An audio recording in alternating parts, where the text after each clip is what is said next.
hello, and welcome to another episode of Funjelah. Very excited for you guys to watch or listen to this episode of Funjelah because my guest today is my very good longtime friend, Nate Bargatze. Now, if you don't know who Nate Bargatze is, that is strange because he's the #1 comedian in the entire world right now. And he is a lovely human being who I've been friends with for a very long time. He actually used to open for me. We talk about that on this episode. And he opened for me for a good bit. I know his family. He knows my family. We've been to Guam, Saipan. We talk about that. And we talk about his journey from when he was the guy standing on the street corner in New York passing out flyers in the cold to try to get people to come to his show, to breaking the record at Bridgestone Arena, most tickets ever sold of anybody ever at that arena. So we get into all of it, the people he's grateful for along the way in his career, in his family, and it's just a really, really fun episode with my good friend Nate Bargatze. And as always, don't forget to like us, leave us a comment, go leave us a review on Apple Podcasts. If you want to call us and leave us a voicemail message and tell us what you are grateful for, the phone number is 747-300-5380. So call us, tell us what you are grateful for. Don't forget that I am on tour. My brand new tour, the Family Reunion Tour, is on sale right now. There's already cities that have sold out. We've already added shows in certain cities. So go online right now, get your tickets, get them for you and a friend, and come. Bring your family member, bring your tia, your tío, bring whoever you want. Bring the whole family to the Family Reunion Tour. Go to my website, Anjelah.com, get your tickets there. And without further ado, here is this episode of Funjelah with my friend Nate Bargatze. Nate, first of all, thanks for coming and being on my podcast. Always. I Always mean, be here. You're so busy and doing so many things right now. The fact that you would take time out of your schedule, and it's a holiday season, you know, like this is family time, and you still came and you said, yeah, I'm going to come to your podcast. My whole family's waiting to eat Thanksgiving right now. And I said, no, we got to go to Anjelah's. And they know Anjelah, so they're like, oh, boy. They're all just starving. My whole family. Yeah. They're all sitting there. Turkey's done. We eat it. We do it on a few days before Thanksgiving. They're like, we used to like her. Yeah. She was one of our favorites for a while. She used to be down to earth. And then she made Nathan leave on our family day. I appreciate you. I'm glad to be here. Thank you. That's one of my gratefuls, is that you said yes to being on my podcast, and then you came. Oh, yeah. That's a good one. Look at this. I'm grateful that you asked. Thanks, Nate. Nate, I've known you for a long time. Oh, yeah. I think it was 2008, maybe? Yeah. Yeah. New Faces. 2008, New Faces. Yeah. In Montreal. And that's where we connected, and then we started working together. You came on the road with me for a bit. For a long time. I've told the story on other. I don't know if I told it here, but yeah, when you asked me to go on the road, and I was like, I mean, we're like in the because it was Just for Laughs Comedy Festival, and so at the time I was like, well, we're both new faces, and then you're like, you want to go open for you? I was like, I mean, are we not? What are you doing? And then I went to open for you in Houston, and I was like, and I found out the difference. And that's where, and I see it. I still have a audio clip that plays on Sirius from the Houston show. No way. Yeah, because it was like that big room, and they could record it. This was like back when, recording sets wasn't, like for Sirius, it was not like super easy to get the audio or something. Yeah. And I submitted it, and I think it still plays like on there because it's like some random weird jokes. Yeah. That's so cool because I remember that was also during the time when like right before that I was opening for somebody, and they would record their set of the show they just did, burn it on a CD. Yeah. and then go out in the lobby and sell it. Oh yeah, Carlos Mencia. No. Oh. No. Okay. But I think he did in that crew. Yeah. Yeah. Yeah, I always heard he did that. Like you can buy that exact show. Uh-huh. I mean, I think it worked because it was like people were pretty pumped. Yeah. You're like, oh yeah, well I had the best time ever. Yeah, and especially if he did crowd work or something. Yeah, and you're on it and stuff. Yeah. That'd be cool to have. It would be good to have. It's a ton of work. That's a ton of work. That I don't want to do. Oh. And then we went to Guam. Yeah. Saipan, Guam. That was You're my only Saipan, Guam experience. I've still haven't gone back? Still have not gone back. Yeah, I mean, it was the first thing. You took me on the road the most. And so I saw way more stuff with you. And when we went to Guam and Saipan, I mean, I remember just seeing the beach at Saipan, and it was like the beach that you would see on like a card. Mm-hmm. Like a beach card. Yeah. You know? And it was like 2 feet of water for like a mile out. Like you could be a mile away and you're still just knee deep. And it was perfect. And it's like, yeah, it was, a place that you're like, I can't believe this, place exists. Like it was wild. Yeah. We were both experiencing that for the first time, and my sister came with us, and she was road managing for us. And remember that family hosted us, and we went to a lunch, and I don't know if you remember this, they made food. It was like a potluck. Yeah. And all the different people made food, and they invited us to come and eat there. And that's where we were introduced to Kelaguen, red rice, and it was all so delicious. Yeah. And I had the best experience, and that's where I got bit by a fish, and I wrote a joke about that later. Yeah. I have footage of the guy introducing you on stage, which is hilarious. And he starts off by saying your name in, the best he could pronounce your name, and then I think he said your name like 3 more times. Yeah. And then you're like, do I go? Yeah, like when they say your name first, and you're like, and they're like, no, he's still talking. All right. Yeah. And then a couple of movies you've been in. Okay. Yeah. Then it's like your full corporate bio. They were very excited to have comedy there. Oh yeah. Like it was like, they were pumped to see you, so it was like it was a big thing. Yeah. That's what was fun about going there is, like not every show's a big thing, but when you're in America, just when you're bouncing around here, it's like, I mean, it makes more sense that you're going to show up and that you're going to watch a comedy show. So going there then was like, right, to an island way over there. Way over there. Uh-huh. And the internet's theater. just kind of going. Like, internet's not even... We're not like now internet. It's, it's... Didn't the theater feel like we were in a cafeteria a little bit? Like an assembly? Like a school assembly? Yeah. I think they just found a place. They made it work. They did.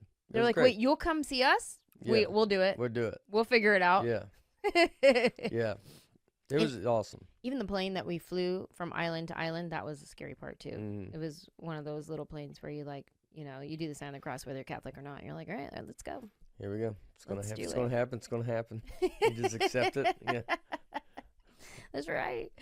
Nate Bargatze, my podcast here, Funjelah, is about gratitude, and we talk about things that we're grateful for in life.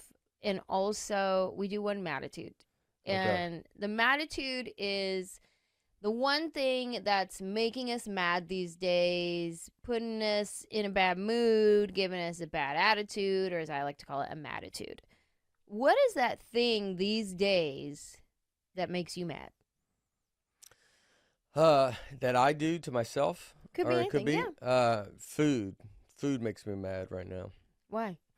I eat so bad. Oh. And it's like You're I'm not just being in good. I can't like flip it. And it's like I think about it all day and I analyze it because you're kind of trying to figure out what did I have last night? Last night, it's unbelievable.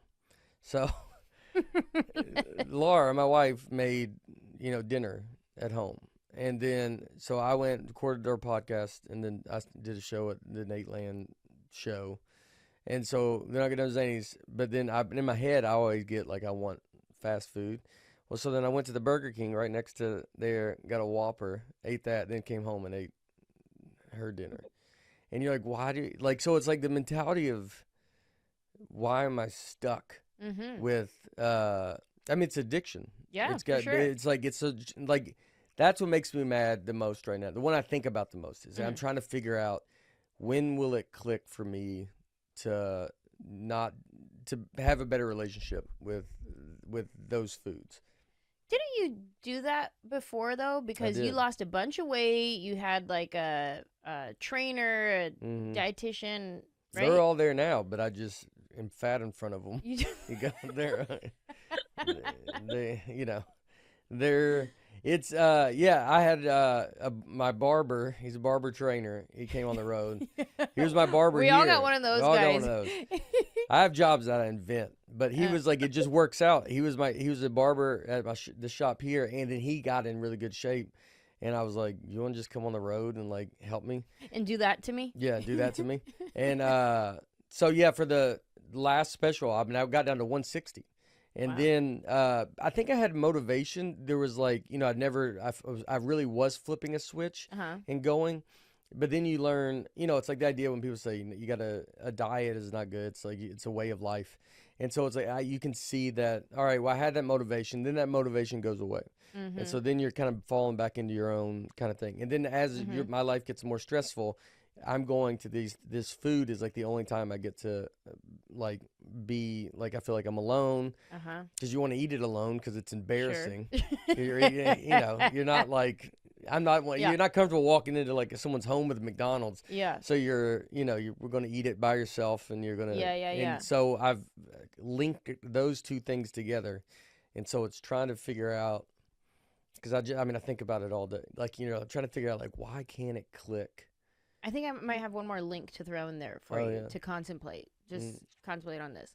What if there's a bit of you work really hard, you're successful, you're a boss, you're making decisions that are very important decisions. So you have to be on your A game. And maybe this like fast food is a little bit of escape from having to be the best, having to be on my A game. I'm sharp. I'm making decisions. I'm in this meeting. I'm saying yes and no and no. And this is your moment where you get to be not perfect. Yeah. Maybe it's absolutely. A little bit of that. I think it's a lot of that actually. But then so it's finding what's the thing that would be the escape? Like the healthy version. The healthy version, where it could be, the extreme, like it's running or something, like if you feel stressed, because I can feel myself I've got it figured out. I'm bored. Okay. So it's not even really like I'm hungry. I'm bored. And so it's like I don't know what to do, and I'm in a moment of not knowing what to do. And so I just go to, I'll stop at this McDonald's and get whatever. And as comedians, we come from a place of no routine. Mess. It's complete chaos. Yeah. Your whole career is chaos. You're working 1 month, you're not the next month, And so we have no structure in our lives. And then you realize you kind of want structure because you just want to be like every day can't just be what's going to happen. Yeah. Yeah. Because it kind of already is in her career. So you're like the other stuff needs to be. Yeah. So I need to build a routine and figure out some other outlet. Yeah. Because there is that element of it's comfort food. It's comfortable. You know what you're going to feel like afterwards. Even if you feel like crap after you eat it. Yeah. It's what is it called? Not comfortable. What's the word? Like it's the same. It's consistent. Thank you. It's consistent. Like what it is. You're not gonna be let down. You're not gonna be disappointed. You know exactly what it is when you get this burger. And then there's also the addiction part of it as well, of whatever is in it, and then we want more. You know what I mean? Yeah. All of that. The sodium, the oils, all of that. It's crazy. Yeah. I was gonna ask you something that I thought of when. It's a decision too, decision fatigue. Like you have to make so many decisions in life. So then when it comes to food, you're tired of deciding. So it's like, well, I'll just go do this. Even though your wife had dinner for you at the house. And that was probably the other part. That wasn't a decision. But then I've already made the decision that I wanted Burger King. So I was kind of hoping she didn't make dinner, and I was like, well, I'll just get some. And then when she made dinner, I was like, well, got to figure it out. 2 dinners. How do I get, I'll eat a Whopper on the way home in the car, and then come in and eat that. Throw it in the garbage outside before you walk in. Yeah. I'll stop at a gas station and throw it away. No. Yeah. I'll throw it Sometimes. outside before, because Manny doesn't like me Yeah. eating bad food either. Yeah. So I'll throw it in the garbage outside. I'll throw it outside. Last night I think I threw it out. Last night I did throw it outside, but I've done it where I stopped, and because it's like when you're done eating it, you're like, I just need it out of this car. Uh-huh. Like you're embarrassed, and you're like, I don't. You can't just look at a McDonald's, but you're like, I No. gotta. Shame. Oh, it's brutal. It's one. The drive of shame Yeah. home. It's 7 p.m. on a Tuesday. And the stench of Yeah. French Yeah, that fry. smell lingers.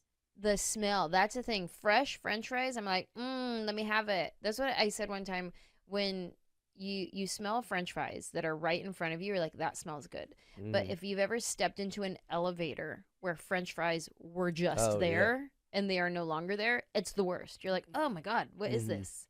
You got to get out of your hotel room. Yeah. Like when you, once I eat anything, you're like, that's even if you have room service. Out the door. Out the door. I can't sit in here. You feel like, Hey, I left it outside Oh, if you want to yeah. come pick it up. Yeah. Thank you. they're like, just call us. You're like, I'm gonna just push it out. I don't think I'll do more than that. Yeah. You'll figure it out. Nate, you said something a second ago that made me think of this. You're like, I think I'm just bored or whatever it is. But I'm curious, you work very hard, you're very busy, you have a lot going on, and you're in that season of, they say, strike while the iron's hot. Your iron's super hot and you're striking everything, and it's amazing and it's incredible to watch. I am curious, as a big fan of rest, Mm-hmm. how do you rest? What does rest look like to you? I mean, McDonald's now. It's I love it. I want to work. So rest is you don't need it. Like you need to. I'm trying to figure out my inner, like trying to learn the most of me. I realize I try to find a lot of advice. So you try to I watch videos and you want to read advice and go, this guy's doing this or that person's doing that. I'm gonna do that. And then when you think about it, you're like, well, how about I do it the way, if I'm doing it and it's working, because I won't take advice weirdly on some career stuff. If someone wants to talk advice, I'm like, I know what I think I'm supposed to be doing. I got it. Yeah. And so you're like, I'll listen, but I can handle that. But then when it comes to the other stuff, I'm like, well, I don't know what to do. And you're like, well, I bet I do know what to do if I just put it towards it. I don't know that, but resting, I don't. It's I don't know. I mean, I think it's like on me. I love working. I love, I always have a thing. I've never liked the phrase "strike when the iron hot" either, though. Really? Yeah, Because that implies that it's going to not be hot at some point. That place is gonna go down, and it shouldn't never go down. Right. If you're doing what you're doing, it should. And I will put it down when it needs to go down. Yeah. But I'll put it down. It's not a lottery. Like I'll be in control of it. That's good. It might not be doing where I'm not gonna be on a screen every 2 seconds. Sure. But I'll be satisfied and not want to be on a screen every 2 seconds, and I'll be doing It's this your other choice. thing. It's your choice. Yeah. And so That's good. yeah, you want to build something that's going to hopefully be there after. But yeah, I don't know. Rest right now. I mean, I have a hard time with vacation. I think I have a hard time trying to rest. So I got to figure it out. I don't really know how to rest. You're just kind of all day. But I mean, that's what I like. I kind of enjoy the craziness of it. How many hours do you sleep? Well, what's a good night of rest for you? Like, if you're like, oh, I got a good 5 hours, I'm straight. Yeah, I mean, I'm trying to think. Like last night I had trouble going to sleep. Probably like 6 hours or something like that. But I feel like I'll be in there 8 hours. I got to get better at getting up and getting out of bed. Because very resting for me actually would be in the morning when I wake up in bed. I can sit there and I could look at my phone and the door's closed. I haven't entered the world where you're like, I'm on. And that's what I want to do is so instead of doing that in bed, like I need to do it like with some form of exercise or some kind of plan for the day. And if you had my dream is you could be from 8 a.m. to 11 a.m. is just me getting ready for the day, going through to handle all the situations and then be ready to go. So it sounds like alone time. Alone feels time. like rest for you. Alone time would be rest. Yes, yes. I'll drive sometimes. We could be doing, we were down in Florida for fall break for school, and I left a day early, rented a car, and drove home and left a day Wow. early, just to, because it was like, you know what, I just need to kind of, and I don't Yeah. always really even listen to music. I have enough going on in my head that I'll just be like, you know what, when I drive around town, sometimes the other day I was driving a lot, I just didn't turn music on because I just had too much going on in my head. So I'm like, you know what, I can just sort some stuff out and try to be prepared to solve it. I'm learning you really can't give anything to anybody because no one's going to do it the way you want to do it. You can hope that they do it, but it's an impossible task for them because you kind of know what you want. So it's like you just got to manage, and so you just kind of think about everybody and make sure you're doing all you're supposed to do. You have an incredible capacity because you have so much on your plate, and like you said, you like to have your hand in it to make sure that it's done correctly in the way you want it done. Did you know, like, when you were like, I'm a stand-up comic in New York, and you're going to all the different clubs, and then you would go on the road here and there. At that point, when you were like, I'm going to be a comic, did you know and hope and dream, was it always a vision for you to be this version of yourself that you are today, like with your have your movie that's announced that you're in the works, you have your on Saturday Night Live, you have your breaking records, like did you always want this version of yourself where it's like, I'm gonna have my studio, I'm gonna have my production company, I'm gonna have, like, was it always that, were you always like, that's the goal? For stand-up it was. I would daydream about it. I would always say your goals should be or your dreams should be so you'd be embarrassed to say them out loud, and your goals would be embarrassed if you couldn't get them. And so, like, your goals should be very attainable. They should be, the dream is, I dreamed about playing Bridgestone Arena. So when I would stand out and hand out flyers in New York, and when you're out there and it's freezing and stuff, you kind of daydream. You're like, can you imagine going back to Bridgestone Arena in Nashville and selling out? I didn't think about selling the most tickets or any of that stuff. It wasn't as detailed, but it was the vague idea of like, man, one day, what if I can do that one day? And what I like to do is because it's all a journey. So what's fun with the journey is to get to see the steps that come, that it makes sense that you could go. You're like, oh, I'm only 2 steps now from that, versus when I was standing on the street. It's dumb for me to stand on the street and go like, I'm going to play Madison Square Garden. Well, that's impossible for that guy. Yeah. But if I just go, I don't want to stand on this street. So how do I get off this street and have to hand out flyers? Then that happens. All right, well, I want to get paid for spots. Yeah. It's not about the money, but if I'm paid, now I'm a paid comedian. That's right. And so then I want to go on the road. I go out with you and you go like, all right, I want to go on the road. I want to go, how do you get to where you're headlining and you can go on the road? And so once you do all these little things, and then next thing you know, you're doing theaters, and I'm doing 4 shows in here, and they're like, hey, I think next year we'll go play Bridgestone. And you're like, oh, look at that, we're here. Wow. But you got to enjoy I love for it to make sense. And so now I had a hard time at the Bridgestone because I was like, it was the first time of realizing I hit something that was in my head. And I was like, you kind of go like, all right, well, I still got to stay motivated. So what am I trying to do? And, and then it was like, I kind of started envisioning what I want to do after. And Nateland with my company is like, what I want that to be. So now I'm kind of thinking of that. And it's back to the same scenario. I have crazy ideas that are embarrassing to say, and then I'll figure out how to slowly get to them, and then just, and be like, all right, I'm doing this. The movie is a big part of it. I need to probably do some movies. I need to be in movies. I need to show that you can trust, if they see Nateland, they can trust that what I'm making I'm hoping that you're parents to your child could watch it. Not saying it's made for anybody in particularly, Sure. but it's made for everybody to watch by everybody. We just shot a Christmas special at the Grand Ole Opry. So cool. CBS, December 19th. But it's like, that was like a big moment of seeing, like, you know, I think a lot of people, my managers, my agent, a lot of people kind of got an idea of what I am trying to do. Mm-hmm. And because it's like, that's produced with Lauren Michaels and Broadway Video. And then, but Nate Land's on it too, but we're a new production company. We're not really, the value is me. Mm-hmm.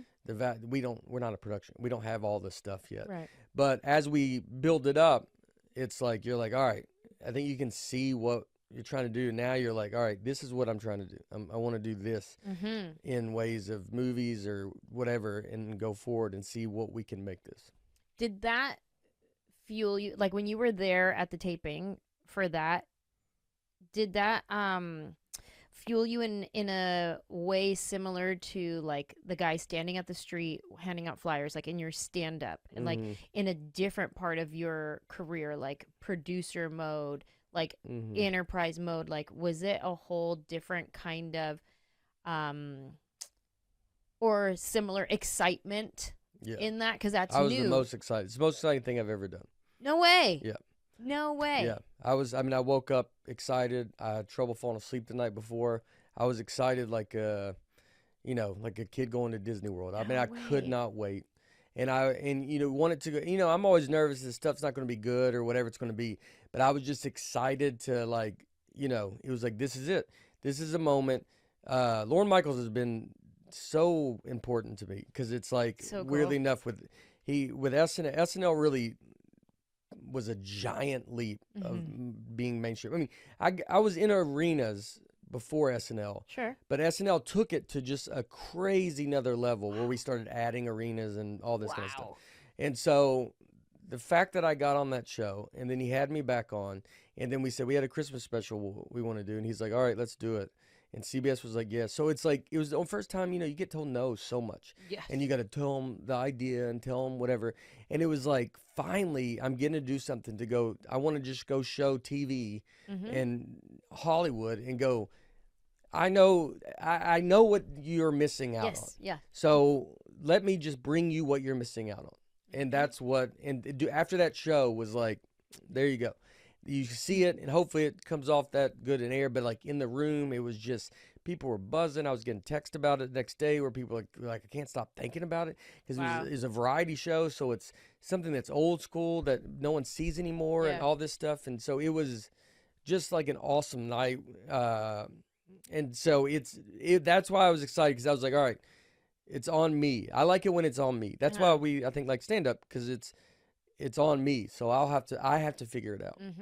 And so this was the first thing that was outside of my realm of stand up, where you go, yeah, this is all on me. I mean, I got Mikey Day and Streeter Seidel and all the Broadway video. They wrote it, and we're all going through and all this, but I got to go out there and host it, and we've created this show and together, and it's, and people got to trust.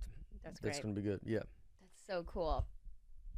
That's like bringing it back around to gratitude. I feel like we've probably touched on some things that you would say like, oh, these are things that I'm grateful for, but handing it back to you in the sense of gratitude for, I mean, you have so much stuff in your career, in your family, in your personal life, whatever it may be. Is there something that stands out to you that you're like, I am grateful for?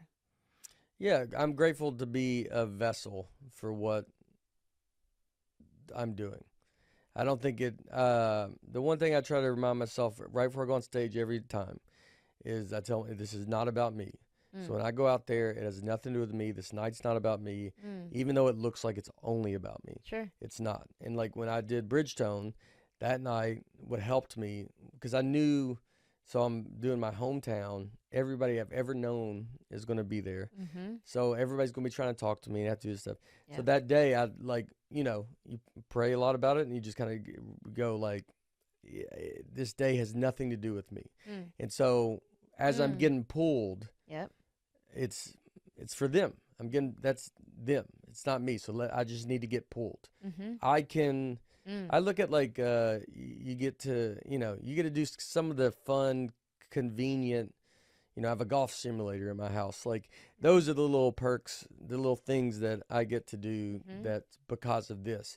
But when I'm doing a show or any of that, none of it's about it. It can't be about me, because if it was about me, I wouldn't be able to handle it. That's why I can handle it, because it's not about me. It's on what I believe. It's on God. And God has a path, and I'm just here to follow the path. So I just kind of wait and see where the doors open. I mean, I get nervous with ideas that pop in my head, because I'm like, well, that's a lot. But you just kind of go, I'll do what you open the doors that need to be open, and where you just point me where you want me to go. So I'm grateful to get to be the one that was chosen to be in this vessel, because that's what it feels like. It doesn't feel I'm not doing anything. It just feels like he's doing it. Do you remember a moment when you felt a shift change from okay, so let me rephrase. When you're the guy on the street in New York, flyer, come see me. I'm, aspiring. I have these dreams. I'm not going to say them out loud. When you're this guy, did you still have it's not for me? Because we all have the moments of, it's the balance of growth and attaining a new goal and this and that and career and movement and go.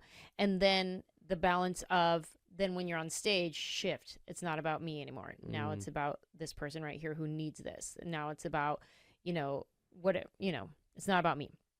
So it's that balance, going back and forth, back and forth. Do you remember a shift, any kind of moment in your career where you felt you just elevated into a place where you're like, wow, this is for sure not about me. How am I here? What am I doing? Yeah, I think it was really kind of arenas. I did not have that thought process before that. I did not think it wasn't about me. Okay. Never in a bad way, but I wasn't intellectually even to the point of even could imagine that. That's why I look back on now and all the dumb stuff, and like just how much, God protected me. Like, because it's like there's so many dumb little things where you're like, I should have been kicked out there, or I should have made a bad move there. All these stupid things I did. And then you're kind of here, so you're very grateful to be like, wow, you let me get through my stupidity. Yeah. And then so it wasn't really to arenas, because they were just so big. Yeah. That it's like, all right, you can't, I was getting exhausted. You're getting tired. I mean, you really feel like you're getting tired, because if it's about you, it's going to be exhausting, because like earlier it's saying, like, no one can do anything the way you want it done. Right. No one can. Well, if it's about you and the way you want it done, you're going to be pretty disappointed all day, every day. So disappointment is exhausting. And so it's exhausting to have to deal with that. So, if you got to make it, I'm still not perfect. I still, you got to make it in, I'm close. No, I'm joking. That's what I tell my wife all the time. I go, I'm not perfect, but I'm almost. I am very close, and you should appreciate that closeness. No, but you do it at home, and so sometimes I'll think, all right, I'm good at it on stage, and you're like, but I'm not good at it at home, and I'm not good at it with my family and friends, and so then I'm like, all right, well, I'm making it about me even with them, and it shouldn't be, and that's hard to do. It's hard to do that in a marriage, because it's your wife, and we've been together for 18 years, 24 years of dating. Yeah. And then so it's hard to pull yourself out and go like, how do I make it about this person that's been here the whole time? Yeah. Because you kind of can take each other for granted a little bit, and so trying to figure out that balance of, or not balance, I never like the word balance, but you figure out the the method that works best, and it's just ongoing. If you don't enjoy the journey, then you're not going to like it. But sit and enjoy the journey, like that. You're watching a movie about your life. Yeah, it's pretty wild. It's crazy. Yeah, so you just get to go watch and go like, I can't imagine Yeah. that, you know, I would be sitting in this situation right now. That's so When you cool. think back, you know, and you just not, and you're always in the moment, but it's just enjoy it and be like, "Phew, yeah, for some reason we're talking or we're doing this or we're doing that. Like, it's wild. You said that Bridgestone was always a dream for you. You not only sold it out, but you broke the record at that arena. Yeah. Did you celebrate that win, that goal? Because I know sometimes we have a goal and we go Mhm. for it, and then we get it, and we're on to the next. We're on Yeah. to, well, now what? Now what do I got to do? Well, Yeah. now what should I do next? Blah blah blah blah. But were you able to take time to celebrate that accomplishment? And if so, how'd you do that? I don't remember if we did. We had a big party afterwards, and so at the arena, but that was in the mode of like, I mean, that was, you know, it was like a wedding, Meet like and greet. meet and greet. We had ice cream, we had all this food. I didn't eat anything and whatever. I probably celebrated. Honestly, I drove home. You got a And Burger got King? McDonald's or something, and I ate that, and that's how I celebrated. Like it's, you know, I mean, I understood the achievement of it, and was very appreciative of it, and but it was, you know, yeah, it was like kind of a weird feeling because it was like I had to figure out like, all right, well, what, like, you know, you're not figuring out what else, like, fame wise I can do. It's like Sure. what else drives this thing. This thought has driven me for 20 years. Mm-hmm. This thought has. Now that thought's over. Yeah. So you're like, how can I get another thought like that can drive me for 20 more? You just said something that sparked this like vision for me right now. So that thought fueled your 20 years. Okay. And then you go and you not only accomplish it, but it's like breaking the record of it. It's almost like signifying the end of who you were for those 20 years. Yeah.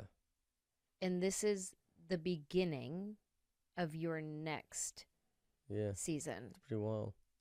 I never thought of it like that. That's so wild to think like it's a celebration of something you accomplished and also a thank you and a goodbye to who you once were, the guy standing in New York on the cold streets, the guy trying to get a spot, the guy trying to this, everything all the way up until this point. And now you have this whole next chapter of your movie that you and God are writing together. And it's almost like not, I got to get that thought. What's that next thought? I don't think you thought that about Bridgestone originally. Like, I got to get, no, it just came to you and it was the thing that fueled you.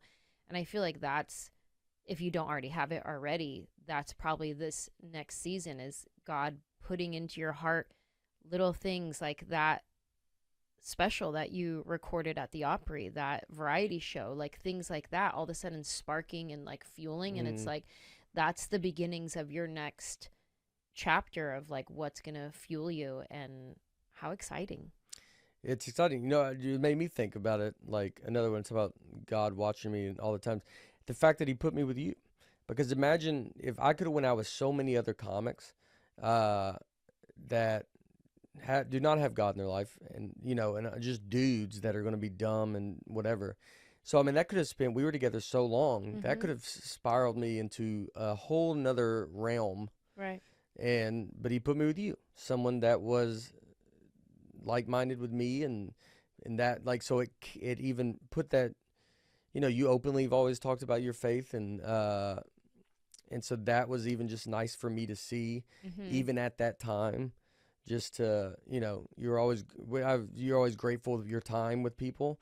I'm that way, but specifically because of you, because my dad said, he goes, when you came to our house, she goes, she gave everybody their time, and she went and talked to them and looked them in the eyes and all that. So I do that because of you. So it's pretty, that's pretty wild.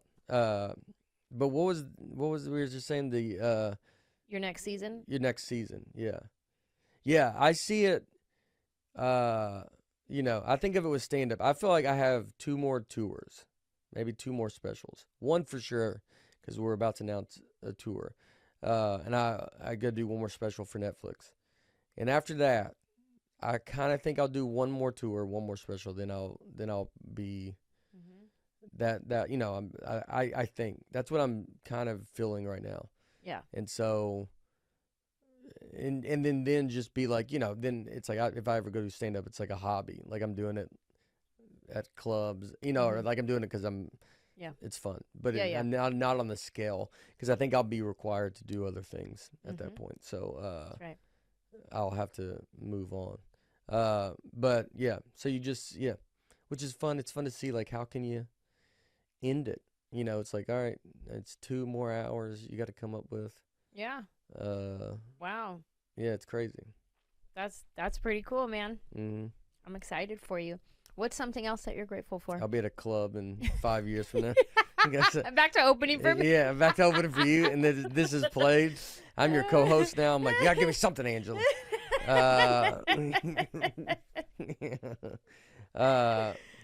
What were you saying? That's something What else are you grateful for?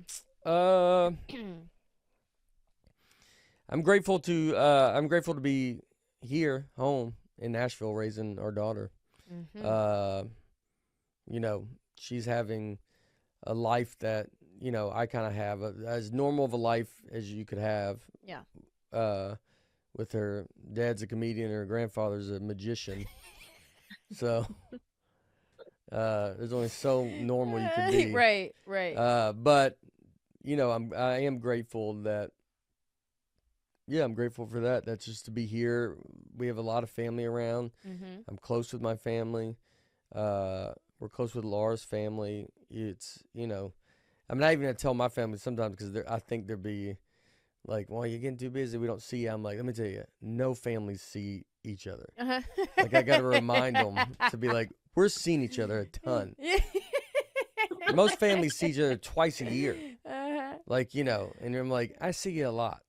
So let's calm it down. I know I'm getting busy, but we see each other a ton. We work together, and my sister works with me, and you know, my dad does a lot of stuff with me, and so it's we are involved. I'm getting busier, but we are involved in everybody's life, and love that. So that I'm very grateful for that. I would say that's one of my dreams is to be able to have my family work with me. I would love to have my sister work with me in some capacity.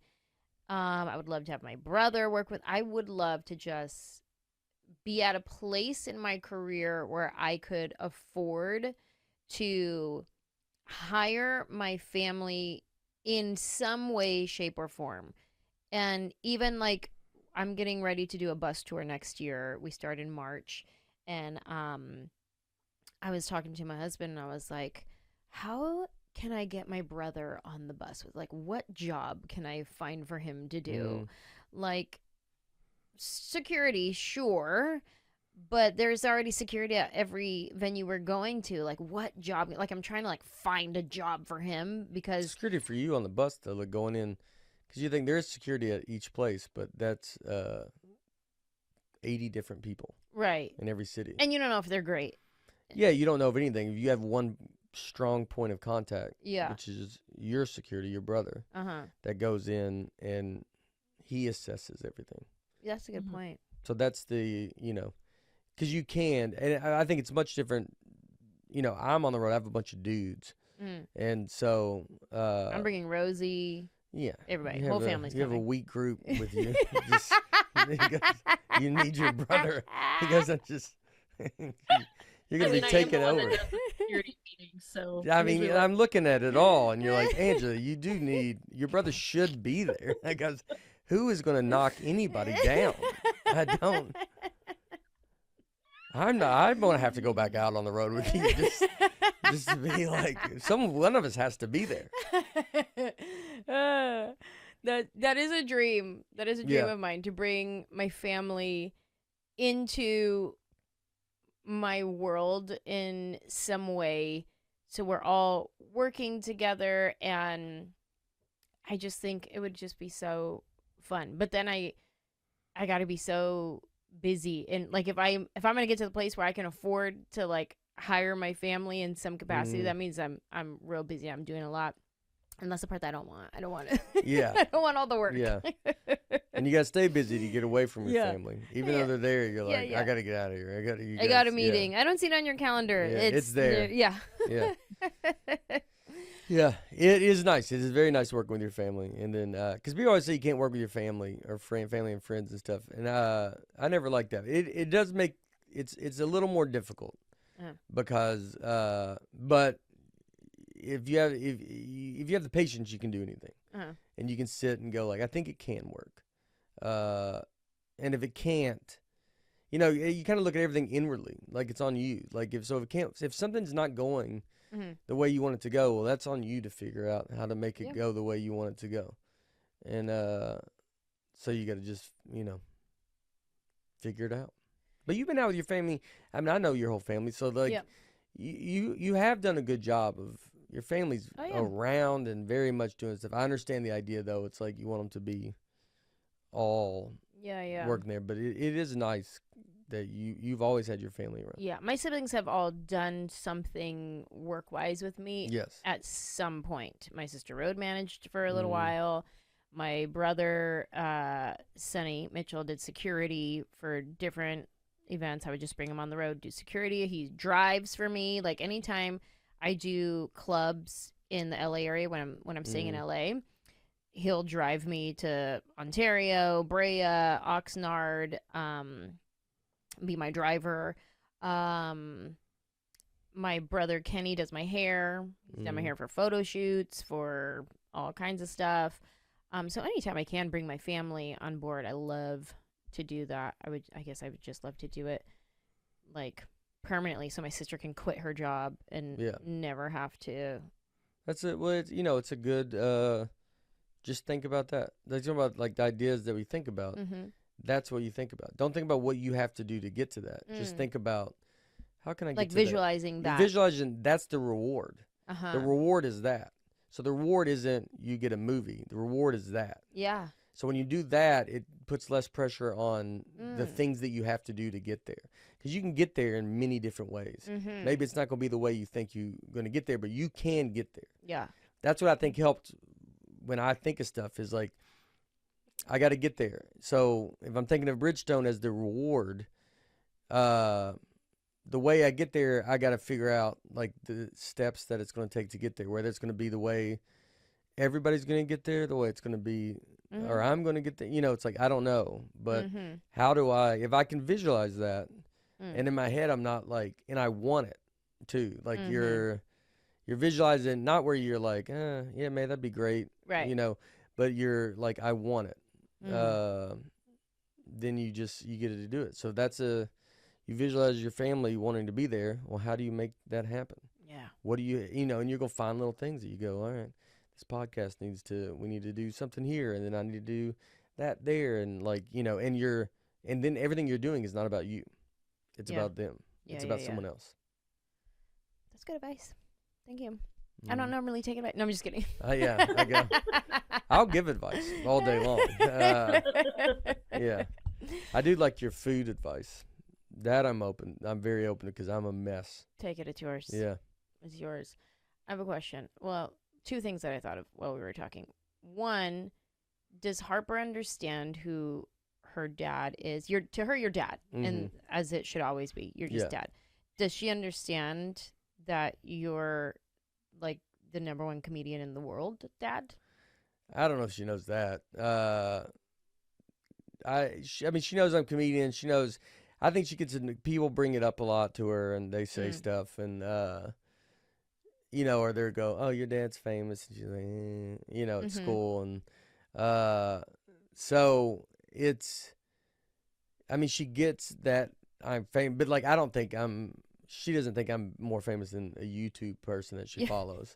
Like she thinks that's, like you're like, well, that's what they're doing is the real deal. Yeah. And So, you know, it's Dad, are yeah. you on YouTube? Yeah, I doubt it. I had a dude, one of the Kobe from Dude Perfect came to my show, and I met Tyler at another thing, and I FaceTimed Harper at that. So I get to do little stuff like that where she would be impressed by that. Even the Christmas special was very fun because we had some sketches, and she saw us do stuff, and she came to me during the dress rehearsal because we were running through the whole thing.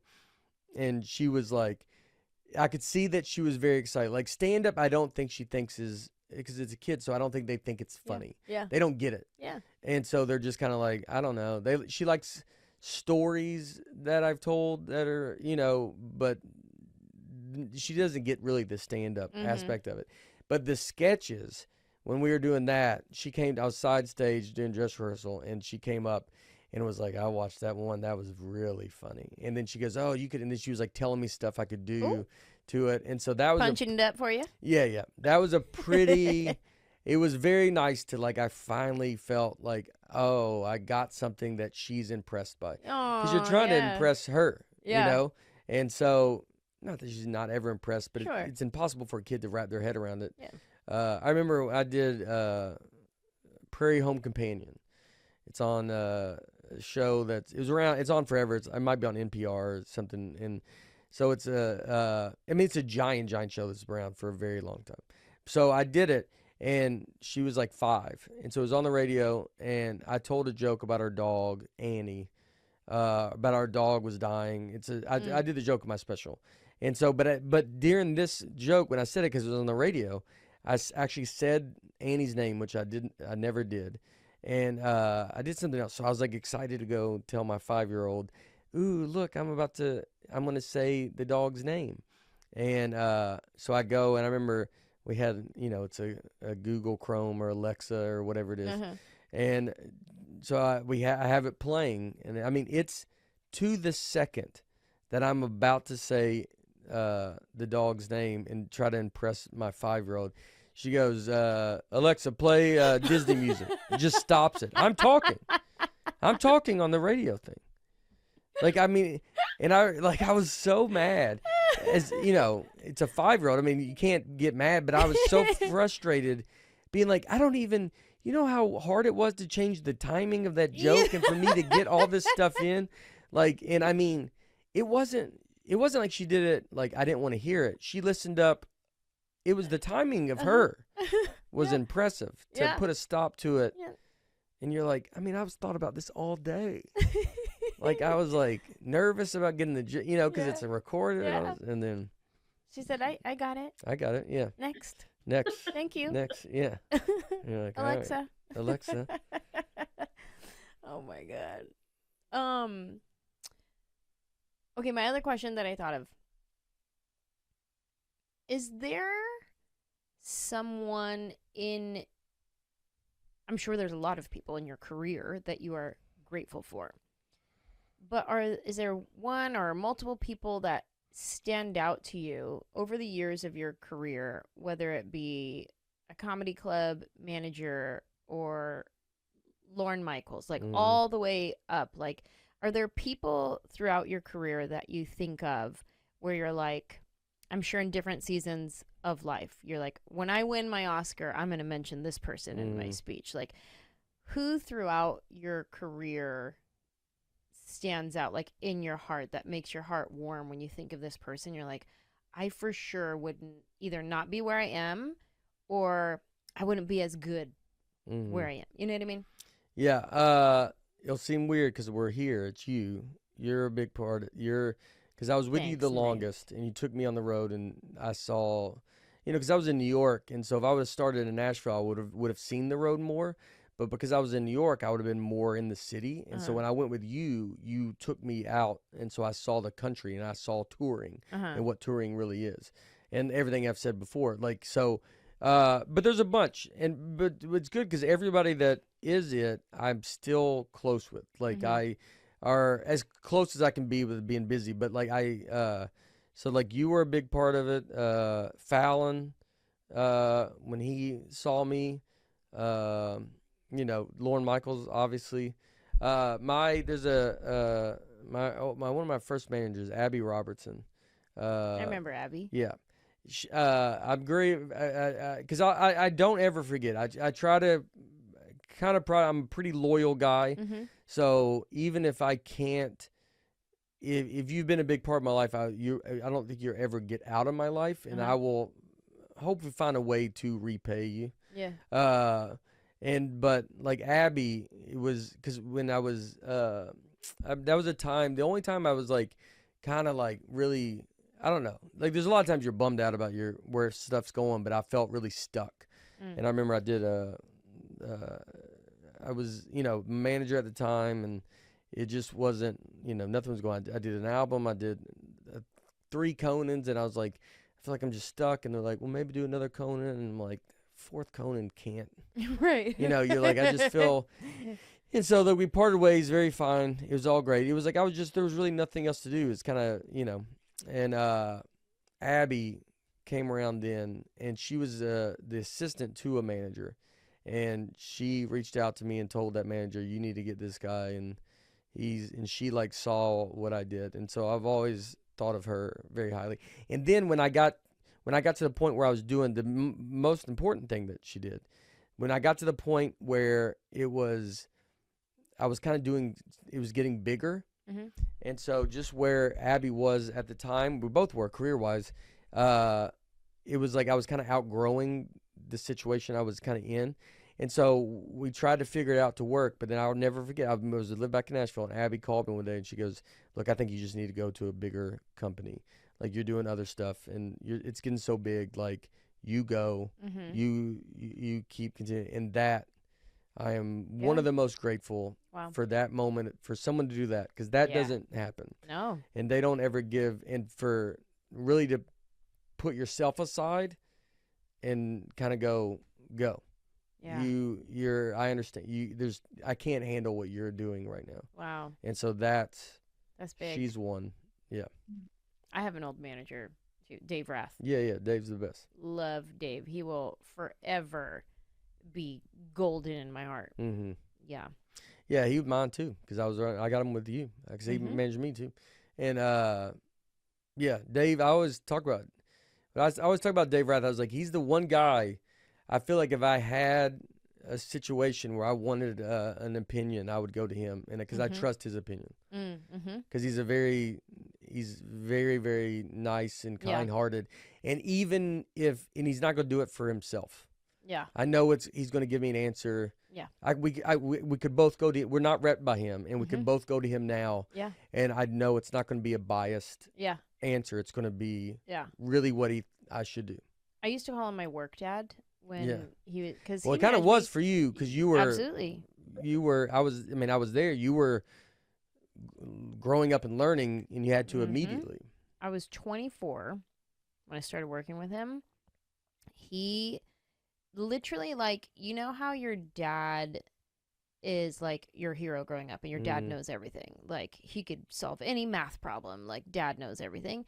That's how I felt about Dave Rath when he first started managing me. He knows everything. He's protecting me. Like, I felt so protected with him. I felt like whatever dad says, like, okay, now we go to this meeting. All right, whatever dad says. And he was always just so special to me. He still is very special to me. And I remember there was even times, like, if I would be dating somebody and I would try to talk to him about me dating, and like, just like a dad, he'd be like, oh, my stomach hurts. Yeah. Not liking it. Yeah, not liking it at all. And speaking of that too, the team I have now, who I'm grateful for everybody that's managed me. Like, it's, and some have been just very fun stories to tell after, and then some have been great. Yeah. And but yeah, the ones the team I have now with Brillstein UTA, and even my publicists, like, it's like they very much get what I'm trying to do, and so they've done a really good job. We have the same agent, right? UTA, yeah. Nick. And then I'm with Heidi and Nick. And then I'm Joe and Nick, and then but how they have, they always talk about it's a story that you're telling kind of with your career, and they've done really good because I've just put it all in their hands, kind of, and they've made it build up to what it's built up. I mean, I have to show up and do the act, but they're making the right. They've always made the right moves, and even, I mean, yesterday I called them about something I want to do, and they're like, it's like, let's just not do that, and we're moving forward in a good way. Let's not try to go off the path. And you're like, all right, you're right. So being able to listen to their advice and really take it is, because that does not happen a lot in this industry. A lot of people have, I don't think they have a good relationship with, sometimes with their reps, or they look at them like they're against them. Yeah. And you're like, you can't. Right. You can't be against each other. Yeah. And I think that happens a lot. Yeah, that is true. I definitely don't have that type of. I have the same kind of relationship you have. It's very much. Yeah, people can't get over sometimes they can't get over the money, or they can't get over it's stuff like that. So they just go like, well, what are you even really doing? And I understand it. It's a big. That's a giant discussion. It's a big picture kind of thing. But it's not a good mindset to be in, because you're. Yeah, you should never make it about the money. Like it should never be about one thing. Because then you would just, you're like, well, you're making it too much. It's too centered. That's about you. Yeah. If it's about the money, then it's about you. If you don't make it about you, then you don't ever, if your reward is, maybe you don't have to worry about money, like, the way we grew up, where we had to worry about money. Yeah. It's like, so that's your reward. If you don't make it about money, then I won't make your life be about money in the stress of whatever you want to do. When I had no money, it was never about money. And then, as it changes, it's like, you still just can't make it. I need to do it for what I'm supposed to be doing. Yeah. That's good. Look at dropping just wisdom bombs today. Thank you. I'll give advice. Don't give me advice. I do take advice. I don't, I said that, but you listen to it. I try to learn on how to take it. I always like figure out, how do people take advice? Because because I think it's hard. You got to just grab I'm learning. You just grab a little thing and you go, I like that they said that. And it's a piece. It's like when you write a joke. When you write a joke, you can have a lot of, for me, I'll have a story, and then there's a bunch of little funny jokes in it. Well, they come from not even that story. They're just color to that story. Yeah. And so you just kind of grab it over here, and you're like, well, that was about something else, but that's not going anywhere. So I'll just grab the funny part of that and put it in this story. Yeah. And, I think that's what you got to do with advice. Again, that's good advice to your advice. Yeah. Bringing it back to your family for a second, and like, we're being grateful for like people throughout our career who have, helped us in some way or done something super significant for us. Bringing it back to your family, obviously, I know you're a family man and you're grateful for your wife, your kid, your parents, and you have such a great, unique story with your dad and how you grew up with him. Yelled at by a clown, hilarious. Your first album, right? That was your first one, right? Dave Rath. Yep, fantastic. And then now being at a place where your dad can open for you on these big arena shows, and like that's super, super cool. And I'm sure you have, your own bond story with your dad and what this means growing up, how you did and how you are today, shining. But I'm thinking about when you achieve something great in your career, or you've experienced something new, is there anyone in your family that you think of that, like, either I hope they're proud of me, I hope they're happy, impressed, or like, we've talked about like trying to impress your daughter, but obviously that's, she'll get it one day. But is there anybody in your family that you think of, like when you first got Saturday Night Live and you're like, oh my gosh, and maybe it is your dad. Is it your dad or is it? Yeah, my mom and my dad. Like, it was, I mean, I always wrote my material to impress my parents. I wanted them to be able to come to shows and not be like, you know, I didn't want them to be nervous about telling anybody they know my son does stand-up comedy, but don't watch it. Right. And so I always wrote to not disappoint them. And so I mean, I still do that now, and it'll be in everything that I ever do. Is I'm writing to impress 2 people, which is a little bit easier to do than write for 1 million people. So you just write for these 2 people, and I don't want to disappoint them. And I know the radar. I know I always say it's like a panicky. I can feel like inside, if I feel some flutters and some panicky, you're like, well, I'm not really comfortable with this. And so then I go, we probably need to back out of this, or get out of this situation, or not do this, or fix this joke. Because there was some stuff I couldn't do at the beginning. There was a couple, I have like in my old stuff where I never cursed, but it was like I just said, like it was just stuff that I regret for saying, like whether the way I described it or the way I said it. It's never like it was super bad, but I just wasn't a good enough comic at the time to figure out a way to make that get a laugh without saying it differently. Yeah. And so I even asked my dad about it. I told, like that, even when I did it, I was like, I think I have to say it this way. And I think it was like, don't be a bee about it. I don't want to say it, but it's like, because it just worked with the joke, and that word is kind of harsh, and there's just a lot of comedic wise is why it just fit very good. Yeah. And I just wasn't good enough to figure a way to not do it. Yeah. And so as of now, I have, but yeah. Basically, you write it for, you're not trying to please. You can't really please everybody. You can't, or you can try for, but if you can please a couple people. So yeah. Whenever you do something, it's like you should have a, somewhat of a gauge of who you're writing it for. Yeah, for sure. That's awesome. Do we have a voicemail for this episode or no? We do? Okay. So typically what we do in this episode is we'll listen to a voicemail message from somebody who's called in and told us what they are grateful for. And we'll just take a listen. Make fun of them. Yeah, we'll joking. Just rip them. Oh, what are you doing? Yeah.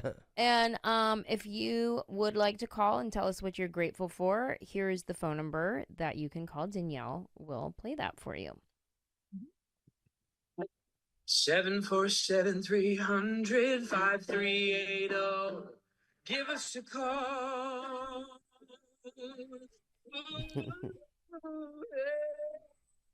That's our jingle. That's nice. Thank you very much. All right. What do we have today, Danielle? Hello, Anjelah Johnson. My name is Barbara Zepeda. I'm grateful for waking up every day and having breath in my lungs. And I'm grateful that I'm able to be a blessing for others. And I always want to see the best thing in my day.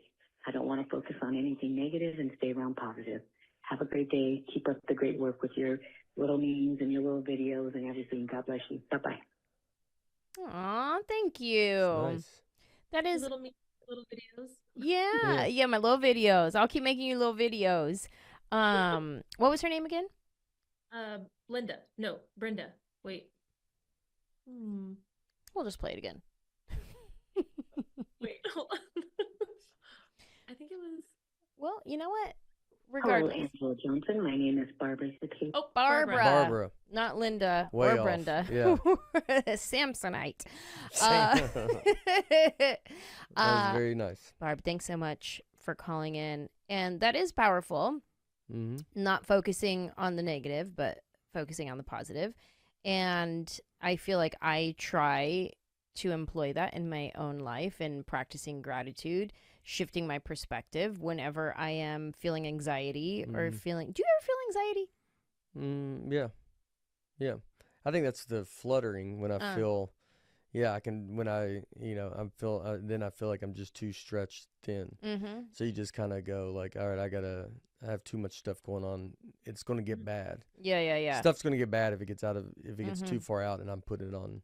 Yeah. Someone else. I'll usually when my anxiety creeps in, I shift my perspective. And if I am focusing on something negative or the what ifs, like, well, what if this happens? What if that, whatever, then I pause and I shift my perspective into gratitude, into manifesting great things. Like, if it's, oh, what if this happens? Yeah, but what if this happens? Oh, but what if? And it's, you know, the brighter picture and things like that. And it's so helpful to shift my perspective, my mood, reminding myself that when I am on the road and exhausted and I'm away from Rosie and my family, reminding myself that this is something that I get to do. Yeah. I get to do this. And that is wild to me. You can use your anxiety. Anxiety's, I mean, it's in there to kind of go, let's not get too crazy. Yeah. Little guide. It's a guide. When you feel it, just be like, I shouldn't be. I remember a friend of mine said once about like New York. When I moved to New York, when I was in New York, it's like 2004 to 12. And New York downtown was like pretty safe. Like you could go. I remember we walked around Times Square. It was a really awesome time. But and I remember saying something to him, and he was like, oh yeah. He goes, New York's like everywhere's safe, and if the street's not safe, you feel it. You just know I shouldn't go down that street, and then you just go to the next one. And it's like that's like weird. That's advice that in a weird situation you go like that's a good way to live life. To go, when you shouldn't go down there. Don't go down there. Yeah. You know what streets you're supposed to, and you know what streets you're not supposed to. And if you don't, you do have it in you, and you need to figure out how to get it in you. Yeah. But you know what to do and what not to do, and you can tell what you're fine with doing and what you're not. Food. I know I'm not supposed to eat this. Right now, I'm fine with being okay not knowing I'm supposed to eat it, and I still eat it. But I got to figure that out. But it's I like that. It's like that. Your anxiety is like use your. I always think if you have these things, use them. Yeah. If you have OCD, use it for the best. Yeah. How can you you have a superpower that other people don't have. People are just floating around life. You ever see someone oblivious and you're like, my gosh, that's vacation. Yeah. I would love to be oblivious. Yeah. It's awesome. That person gets to walk vacation. around. And they just get to walk around and be like, yeah, dude, I'm just, and they're happy and they're just, it's like, nothing. I'm not really thinking about anything. Well, if you don't have that, then all your other stuff is kind of a superpower. Yeah. You get it, so just use it. Not that you don't let it take control of your life. Yeah. Where you can't leave a house or something, but try to figure it out, to use it in your way to make you, because you have something that people don't have. And then gets into your intuition, your spirit, your discernment. There's a book, I forget what it's called. I think it's called Fear or something. I remember Whitney Cummings gave me a copy of it, and it's basically about trusting your fear. And like the example given is when, especially as a woman, if you're walking onto an elevator, you're waiting for an elevator and you're standing by yourself, and then here comes some guy walking onto the elevator and you immediately feel something uncomfortable, trust it. Yeah. And don't worry about, well, I'm going to look like a jerk if I get off just because he got on. Like, if your sensors are going beep, beep, trust it, because your body will know. So just find an excuse to get off the elevator and just learn to trust yourself. Yeah. Just act oblivious and get off. That's right. It is. That's what you go. This is my floor. He goes, we're on the first floor. I know. I don't even need an elevator. He goes, you know what? I'm going to take the stairs. I'm getting fat. Say that. That would always, if you just say, I'm getting fat, I'm going to take the stairs. Whether you're fat or not. If you say that, I think that would make that guy uncomfortable. To be like, what's wrong with this lady? You don't want this. You don't want this. You don't trust me. I'm doing you a favor. I was going to attack you. So, yeah, it's pretty crazy. It's pretty wild. You get all this stuff and these survival skills. And, it's hard to manage them. Yeah. But, Yeah. Hey, Bargatze, listen, I don't want to take too much of your time today because, like we said, your family is starving, waiting to cut into their Turkey. turkey. Because Angela's going to do a podcast. She's making us wait. No. Today was all about you. So. Oh, thank you. Yeah. I appreciate you so much for coming on the podcast, sharing your story, people you're grateful for, things you're grateful for. I'm just so grateful for you, man. What a special treat for you to come on today. I'm So grateful thank for you. This was very fun. I mean, this is stuff I like talking about, and Good. there's really not many places where Yeah. they're going to really listen to this. Yeah. Well, listen, you are welcome back anytime you want. Yeah. When- I love it. Listen, when you are done with touring, you're like, Anjelah, give me some. Yeah, I need something to do. Move over, Danielle. Nate's gonna help you push buttons. Be me and your dad, Danielle. We'll get in there. I'll move into that local. He's trying to push a lot of buttons because the camera keeps stopping for some reason. So Cool. I did yell at him for making too much noise. Love but that for us. He did great. Love We didn't that. hear it. Yeah, we didn't hear it. That's family. So, Yeah. you know. Yes, Danielle's living my dream. She has her dad working for her Yeah. right now. I always joke about my dad on the road. He's like, it's everybody's little dream, travel with your dad when you're 45 years old. Get a CPAP machine hooked up in the bus. Everybody loves it. No. Yeah, they have a CPAP. Yeah. There's a few comics that I won't blow their spot. I don't have a CPAP, but you get a bunch of comics in their 40s. That bus has some CPAP machines. You go. I mean, there's cords coming out of every bunk on there. Looks like you're walking through like behind a computer. Like you just got to get through the wires. Behind a computer. So good. Oh my gosh. Well, I'm not there yet. I hope I don't need a CPAP machine, but Yeah, I don't have one either, but I will be I on always a feel bus. like you will need, everybody that gets one, you're like, do I need one? Yeah. Because you don't know how. Yeah. It's like a thing that you don't know. Yeah. Well, I mean, do you almost die every night?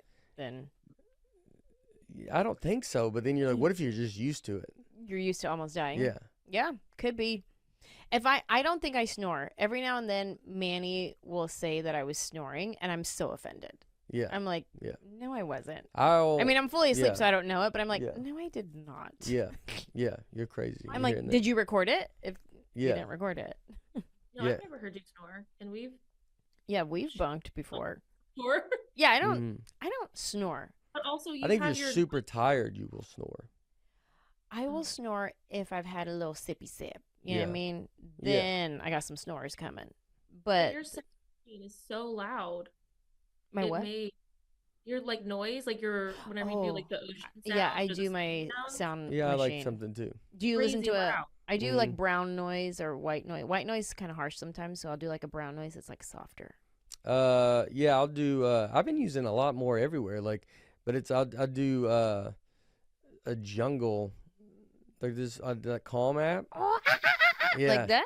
yeah. And You go to sleep to monkeys? Oh yeah. And one time when I first did it, it was like the way the room was set up. It was like it had like a enclave kind of part, and so the sounds were hitting off the thing, and I didn't know that. And I woke up and I was like, dude, there is something nuts in my room right now. Like I just started doing that, and so I kind of forgot that I was listening to the app.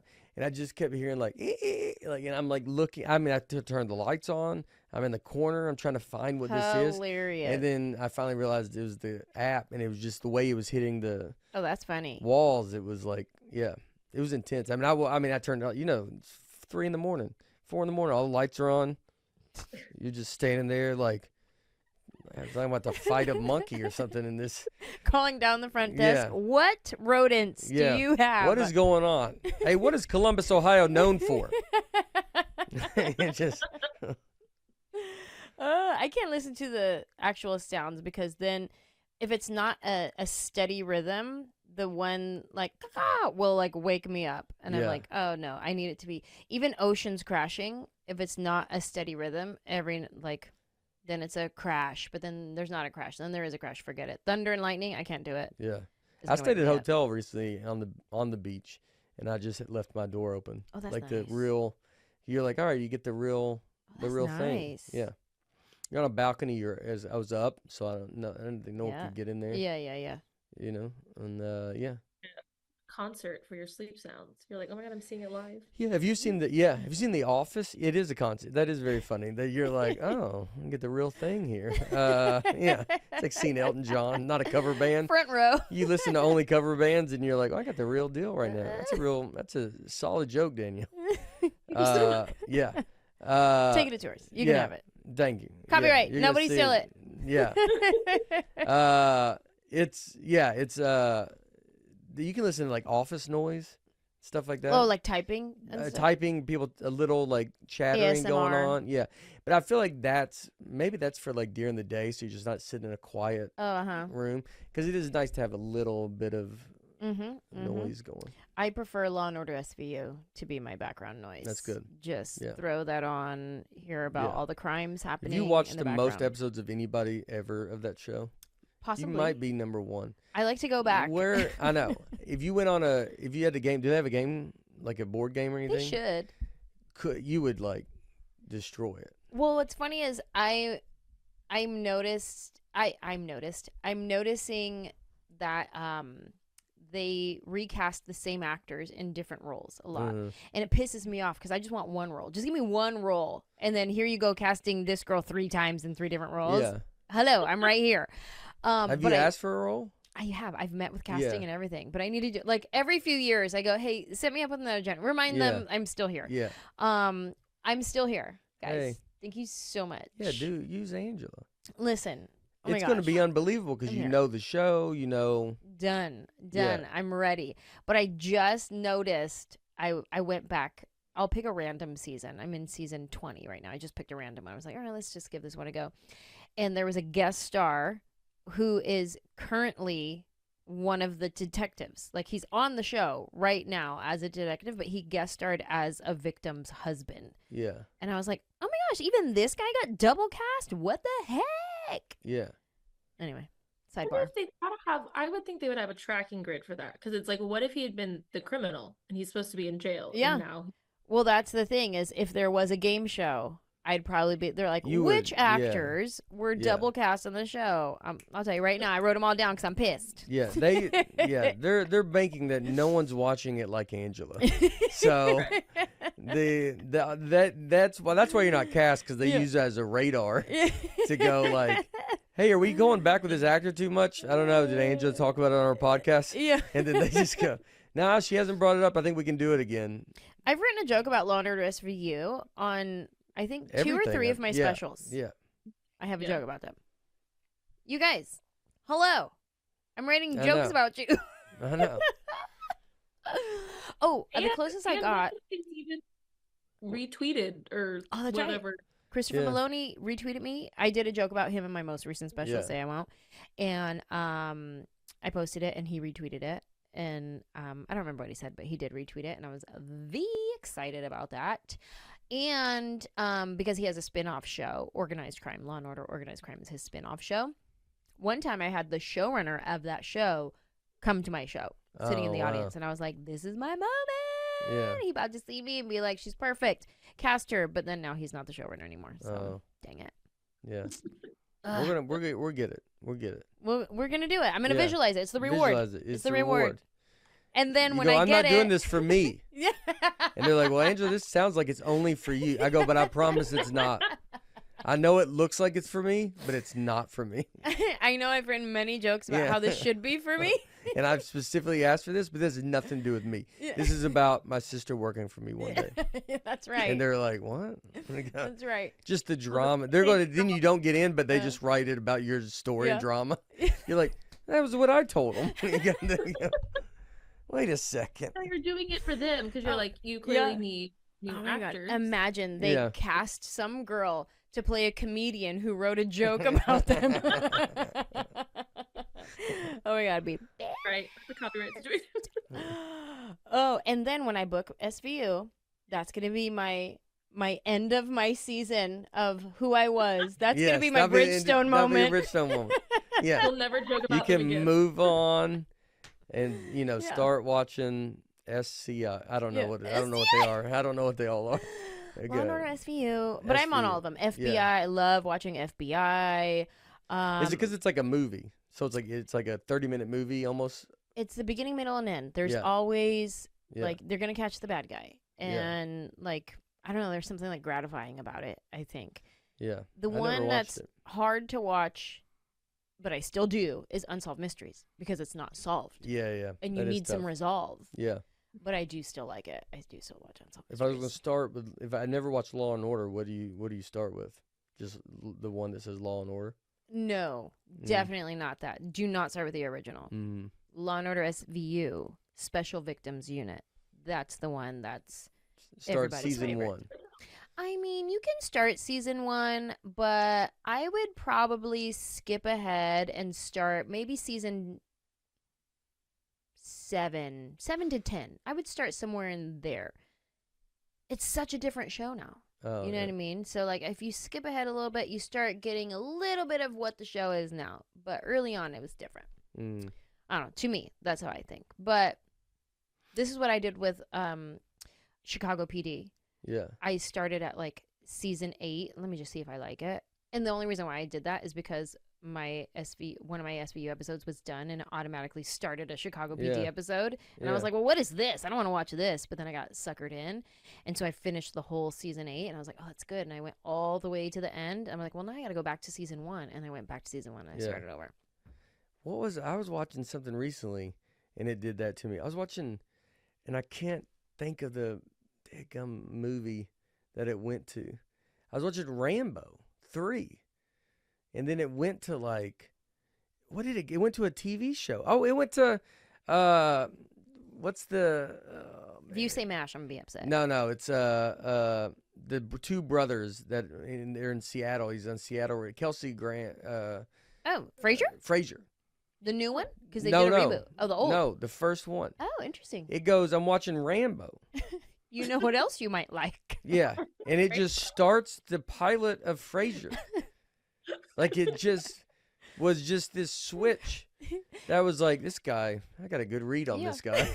I go, I'm watching Rambo at 12:30 at night. You know what this dude want? Little Frasier. You know Old what I school think his Frasier. age range is? Yeah, you know what? They nailed it because I watched it. Because that Frasier, I've watched that pilot because it's a great pilot. Right. So if you ever want to create a TV show, Uh-huh. the Frasier pilot is a really good pilot to watch, because they do a really good job and they introduce everybody and it gets right to the point and all that. Mm-hmm. They have one of the better Yeah. pilots. I auditioned and tested for the reboot of it. Oh yeah, Yeah. Yeah. did it go out or? Yeah, it's on. Yeah. Oh. It's on one of the streamers, Mm-hmm. right? It's a streamer show, I think. Well, my dad is Frasier's biggest #1 fan, so I'm dying. What channel He's is a- it, Dad? But he says it's on Paramount. Yeah, is okay, what so it it's on Paramount Plus. But Does I did. he also like Rambo? Do you also like Rambo? Yes. Yes. Okay, so they do know what they're doing. They do know what they're doing. What are your shows? Like what That shows? I do you- watch? Yeah. I watch old movies now, so I kind of just do that. So I'll just go, and I'll watch the same movie over and over again. Equalizer. like with Really? Denzel So like some Washington. action stuff. Yeah, but like just constantly just over something I don't like. I just need if I need So you it. don't I have to just need think. it on. I don't have to think. And you know what? And maybe it could be that I see with Law and Order is like that. Is that Mhm. so? The escape could be something Yeah. like that. Like, look, I just need to go watch this episode and zone Mhm. out for a second. So Yeah. because movies are hard because you're constantly trying to find one, and so sometimes it's like I'll just cut on the same. And people rewatch stuff. You're seeing that. That's the problem with entertainment. Like you want to go look at what is working. What's working is the thing that's been around forever Mhm. because it's your entertainment. Because Yeah. that's what you're supposed to be. Yeah. And so when everything else is so heavy, Mhm. even the Law and Order, even though it could be these Yeah. heavy things, but it's, it's like it's a show. So it's like it's a, it's like you just being like get sucked into the story, then it ends, and then you can move on. I think the Mhm. reason why I watch TV over movies is because the commitment. I feel like the beginning and end of a half hour, even an hour show, I've accomplished something. Mm-hmm. You know what I mean? Like I Yeah. did it. I Yeah. watched it. a movie that's like such a commitment. I'm like, It is. oh my gosh, that's like I won't sit and watch a 2-hour movie, but I will scroll for 2 hours on a Yeah. social media platform. You know Yeah. what I mean? It's that whole thing. Like it's in small bites and like Mhm. moving on to the next, moving on to the next. I don't know. Mhm. There's something about watching a movie. I have to like make a decision to commit. Like, okay, I'm gonna watch a movie. Otherwise, I'm like TV shows. That's where you want to be fun, like like Adam Sandler movies, where that's what Yeah. you like. Unless I will go back and watch like Daddy's Home and that stuff like that. What's your favorite Adam Sandler movie? Probably Happy Gilmore. Yeah, it's a good one. Yeah. I do like that one. I like I think I quote. There's movies that I quote. I like Mr. Deeds a lot too. Really, That's a very sweet movie. I should watch it again. Yeah. I don't recall it It's being really a good. top. It's fun. It's funny, and it's very sweet. Yeah. I like there's lines in movies that I quote throughout my life that are from like that era. Mhm. You know, like the Wayne's World, the Dumb and Dumbers, the Happy Gilmores, and it'll be just throughout my life. Anytime I say shampoo and conditioner, I have to say conditioner, like when he's in the bathtub. Yeah. Dumb and Dumber, I quote Dumb and Wayne's Dumber World, too. Yeah. regularly quote every day. I do Dumb and Dumber. Mix it up with these local folk, huh? Here, I like saying that on every restaurant we go to. I'm gonna mix it up with these local folk, huh? Here. Me and my brother, every time we hang up the phone, like if we get to the end of our sentence and there's like even a second of silence, we go, big gulps, huh? Yeah.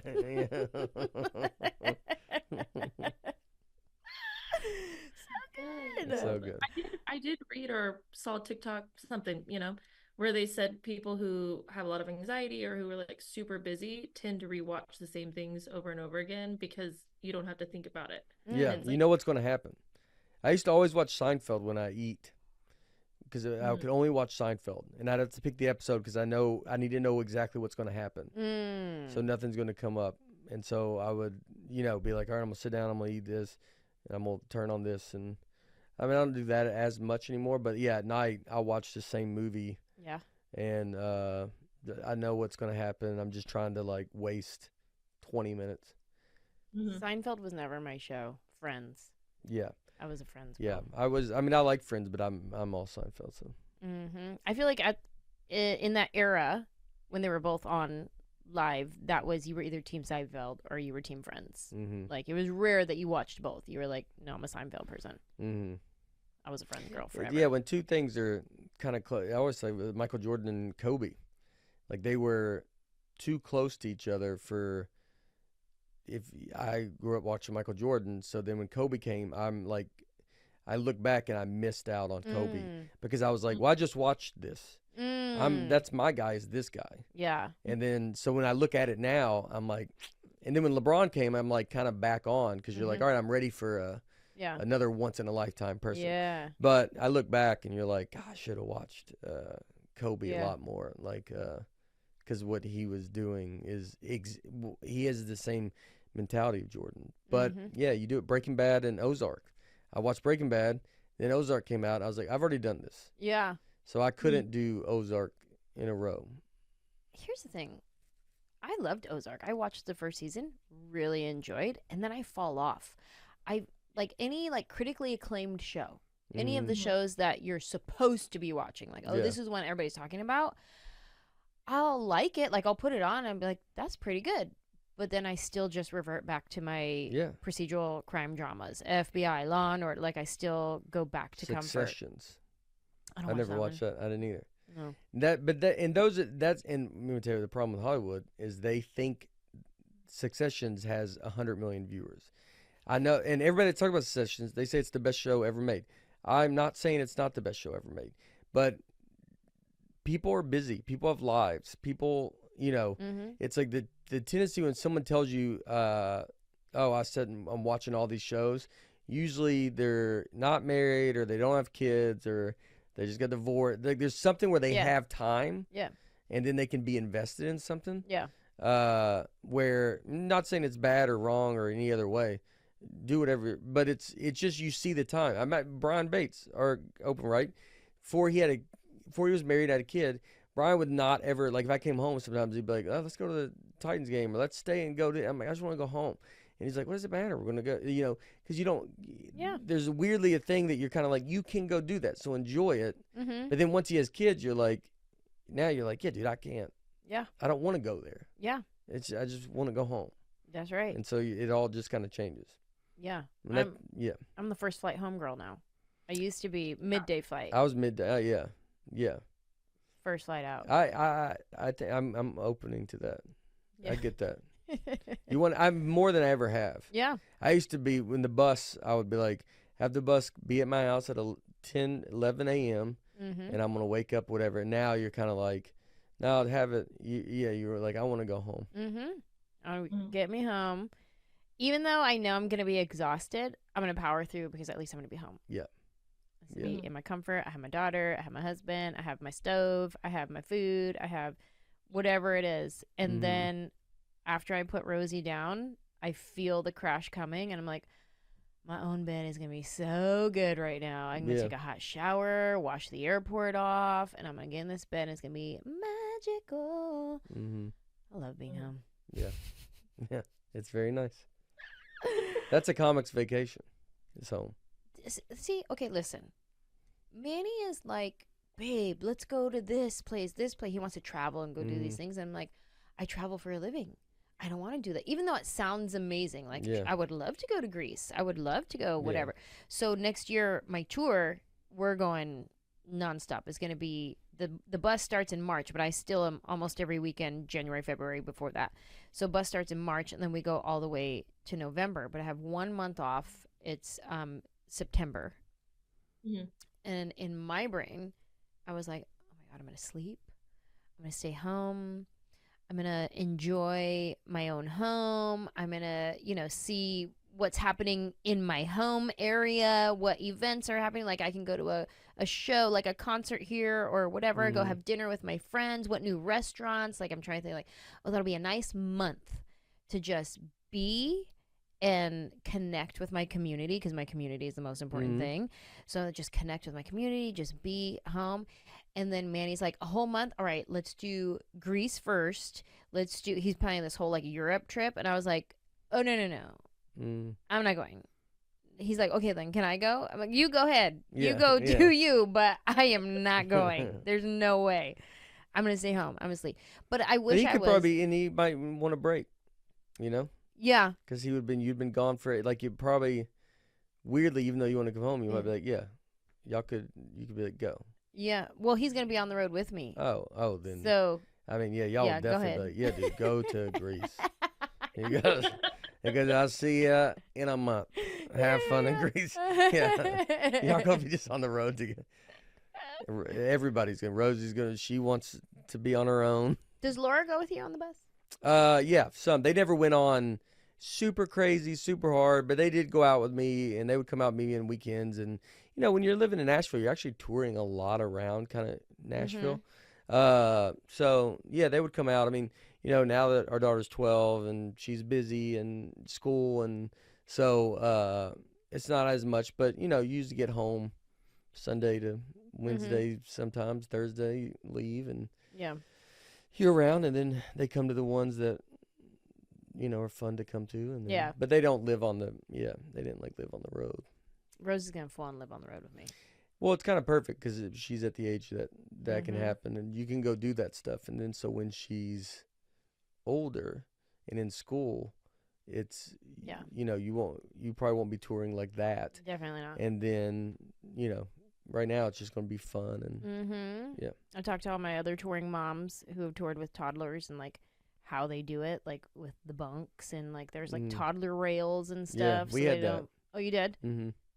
Yeah, we had to get toddler rails and all that stuff because she would come because they want a bunk.